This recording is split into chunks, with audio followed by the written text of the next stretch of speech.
Maqaan koo Obbo Tashoomaa Bafaqaaduun jedhama. Bulchiisa magaalaa Hoolotaa ganda madda guddinaati. Yeroo dheeraadhaaf dhuguma akka ganda keenyatti gandi keenya rakkachaa turtee gaafii bara dheeraa kaasne har'a waggaa laallu garuu cirrachis daandiin soqaanis immoo keessa kee kan hojjetame kun kan nama ajaa'ibsiisu. Uummanni kun immoo bulchiisa magaalaa jala hiriiree wanta itti barbaachisu kan guutuu qaba nan jedhu yaada qaba. Uummanni kiyya hidhee qabachuu qaban jedhan wanni guddaa maaliifi abbaan daandiichaa uummata.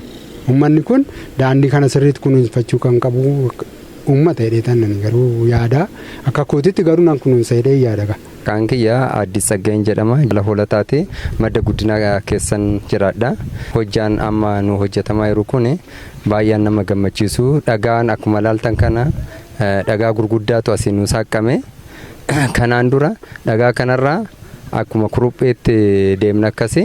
Amma garuu balbaluma keenya irratti an barbaanne baajaajinis ta'ee konkolaataanis ta'ee gaariinis ta'ee akkuma barbaanneen balbala keenya akka nuuf toletti akka baasnu nu godhameera. Baay'een gamanna.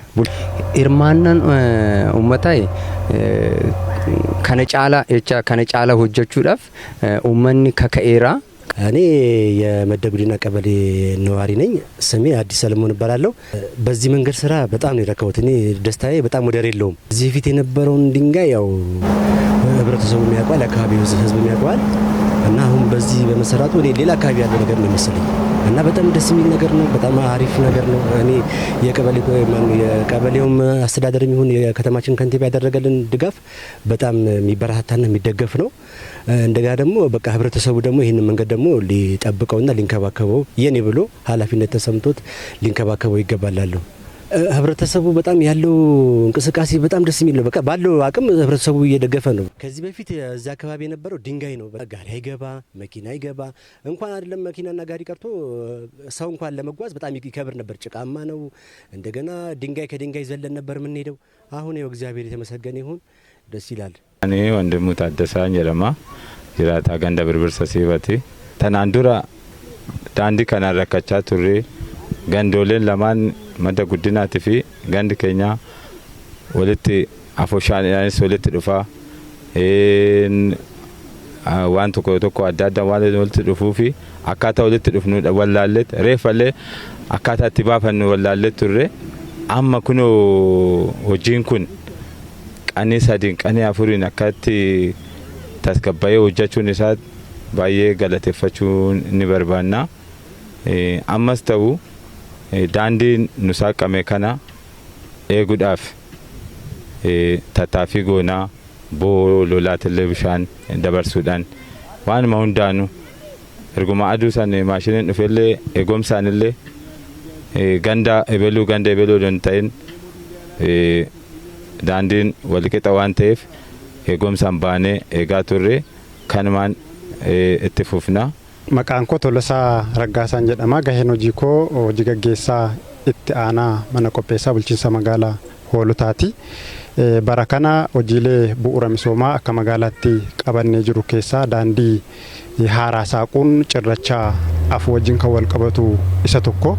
Egaa naannoo kanatti hojii guddaadha kan hojjetamaa jiru. Isa keessa naannoon kun ganda madda guddinaa jedhama. Akkuma beekamu bakka kanatti namoonni naannoo kana daandiitiin kan wal qabatu rakkina guddaa keessa kan isaanii turani. Dhagaan gurguddaa naannoo kanatti mul'atu kan maashinoota keenyaatiin ka'ee jiru daandii gandoota sadan wal quunnamsiisuuf ganda madda guddinaa birbirsa siibaa fi saadamoo kan wal quunnamsiisu ta'uu isaati.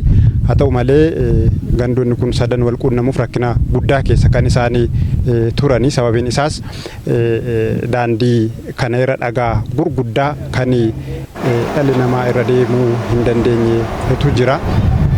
Kana qofa osoo hin taane namni garatti walitti ba'u hin qabaatu ture jechaadha.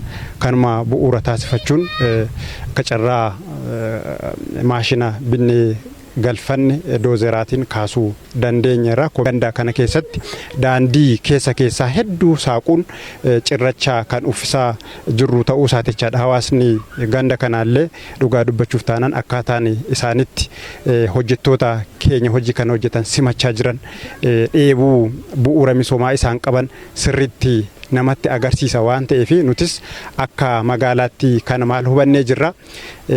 Hojii hawaasa keenyaaf hojjenne hawaasa keenya gammachiisuu caalaa kan nus ta'ee qaama kamiyyuu gammachiisu hin jiru jennee qabannee hin jirra. Kanaaf hojiin kun egaa ittuma fufa.